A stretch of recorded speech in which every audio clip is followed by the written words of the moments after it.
Welcome to The Explainer. You know, in the world of crypto, the real battle isn't just about code anymore. It's happening in the halls of power. Today, we are connecting the dots on a story that stretches all the way from Wall Street to the White House, and it shows how digital currency is on a massive collision course with the American establishment. And honestly, how this all plays out is going to affect every single one of us.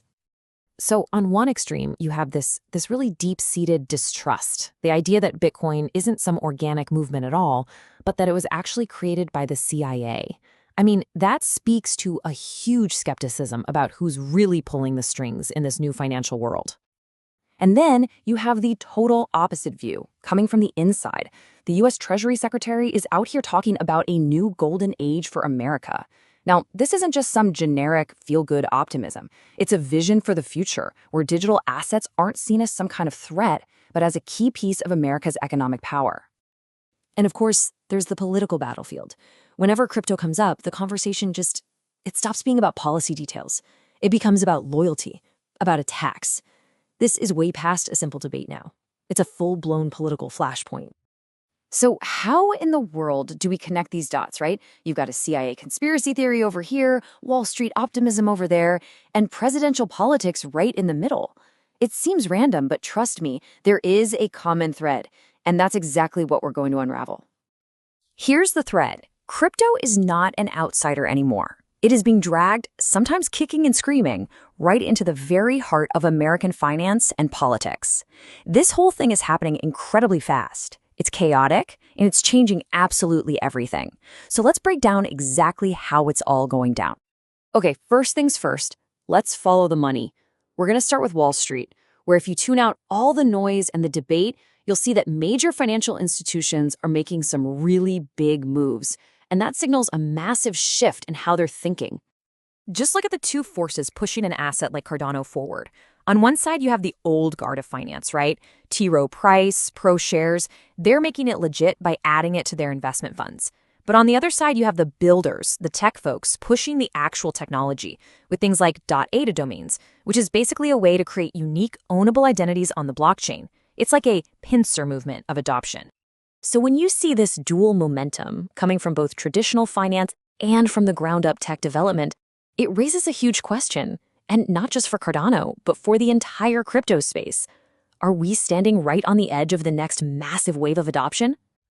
So while Wall Street is placing its bets with ETFs and funds, something even more dramatic is happening over in Washington. We're moving from the trading floor to the Oval Office, and believe me, the stakes are about to get much, much higher. And boom, here it is. In a move that sent absolute shockwaves through both the political and the crypto worlds, former President Trump used his executive power to pardon Changpeng Zhao, you know him as CZ, the founder of Binance. We're talking one of the most influential figures in the entire industry. And get this, the reason given for the pardon, it had very little to do with the actual legal case. It was framed as a purely political move, a counterpunch against what was called persecution by the current administration. This just instantly transforms a legal issue into a political weapon. And this just perfectly illustrates what happened next. CZ's response was, of course, immediate gratitude, but way more importantly, he pivoted. He immediately aligned himself with this patriotic, pro-crypto vision, promising to help make America the global capital for digital assets. Now, all this high-profile political drama, it's grabbing all the headlines for sure, but it's happening at the same time as a quieter and, you could argue, much more important push in the legislature to build a real, lasting foundation for crypto in the U.S. And you know, this isn't just a one-sided thing. The CEO of Coinbase, Brian Armstrong, says that behind the scenes, away from all the cameras, there's a surprising amount of agreement. He's meeting with Democrats and Republicans who both want the same thing, an end to the chaos and a clear set of rules for everyone to follow. And here is the number that should really make everyone sit up and pay attention. 90%. That is how close Brian Armstrong thinks they are to actually getting this legislation passed. I mean, that suggests we're not talking about years of debate anymore. We could be right on the verge of a foundational shift in how crypto is regulated in America. Okay, so let's zoom out for a second, because none of this is happening in a vacuum, right? To really get what's at stake here, we have to put these crypto stories into the much wider context of the economy and global politics. So the bigger economic winds are definitely shifting. You've got major banks like JPMorgan expecting the Fed to end what's called quantitative tightening. That's just their policy of pulling money out of the economy to fight inflation. When that ends and you see mortgage rates falling, it signals that a lot more money could soon be flowing into riskier assets, like crypto.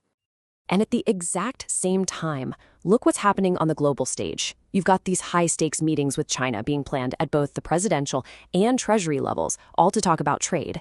You can bet that the future of digital currency and who controls it is going to be a part of those strategic talks. And while all this high-level, high-stakes maneuvering is going on, the original fundamental debate at the very heart of crypto is still raging. What is real money? And in what has to be the most perfect timing, you get the ultimate old guard versus new guard showdown. Gold bug Peter Schiff challenging the newly pardoned CZ to a public debate. And the challenge has been accepted. Now look, this isn't just some boring debate. It is public theater that gets right to the heart of the whole issue.